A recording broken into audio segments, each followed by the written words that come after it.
Praise the lord. ఈరోజు వాక్యము ఫిబ్రవరి నెల 4 తారీఖు 2026. యెషయా గ్రంథము 53వ అధ్యాయము 5వ వచనము. మన అతిక్రమ క్రియలను బట్టి అతడు గాయపరచబడెను, మన దోషములను బట్టి నలుగగొట్టబడెను, మన సమాధానార్థమైన శిక్ష అతని మీద పడెను, అతడు పొందిన దెబ్బల చేత మనకు స్వస్థత కలుగుచున్నది. క్రీస్తునందు ప్రియమైన సహోదర సహోదరులారా, స్కూళ్ళల్లో కాలేజీలలో టీచర్లు విద్యార్థులను వారు చేసిన తప్పులకు శిక్షిస్తారు. అదేవిధంగా మనమందరం మన పాపాలను బట్టి శిక్షించబడాలి మరియు వ్యాధులతో బాధపడాలి.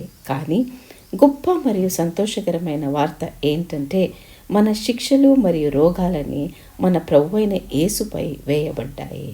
పశ్చాత్తాపపడి మనల్ని క్షమించమని ఆయనను అడగడం మాత్రమే మనం చేయాల్సిందే. అది చాలా సులభమైన మార్గం. అప్పుడు మనం అన్ని శిక్షల నుండి మరియు రోగాల నుండి విముక్తి పొందుతాము. ఎందుకంటే మన అతిక్రమ క్రియలను బట్టి అతడు అంటే యేసు ప్రభువు గాయపరచబడ్డారు, మన దోషములను బట్టి యేసు ప్రభువు నలగగొట్టబడ్డారు, మన సమాధానార్థమైన శిక్ష యేసయ్య మీద పడింది. కాబట్టి ఆయన పొందిన దెబ్బల చేత మనకు పాపక్షమాపణ మరియు స్వస్థత కలుగుతుంది. ప్రార్థిద్దామా?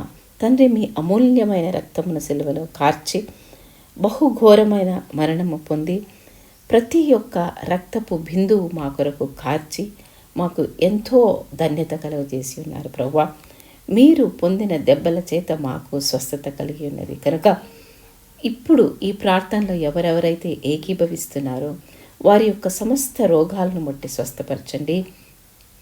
తండ్రి, అనేక వ్యాధులతో బాధపడుతున్న అనేకులు ఈ లోకంలో ఈ ప్రేయర్తో ఎవరైతే ఏకీభవిస్తున్నారో మీ పరిశుద్ధ రక్తము ద్వారా మీరు పొందిన దెబ్బల చేత వారు స్వస్థత పొందినట్లు సహాయం చేయమని యేసు ప్రభు నామములో ప్రార్థించి పొంది ఉన్నామని నమ్ముచున్నాము తండ్రి. ఆమెన్, ఆమెన్, ఆమెన్. యేసు ప్రభు పొందిన దెబ్బల వల్ల మనం స్వస్థత పొంది ఉన్నాము. దేవుడు మిమ్మల్ని దీవించునుగాక.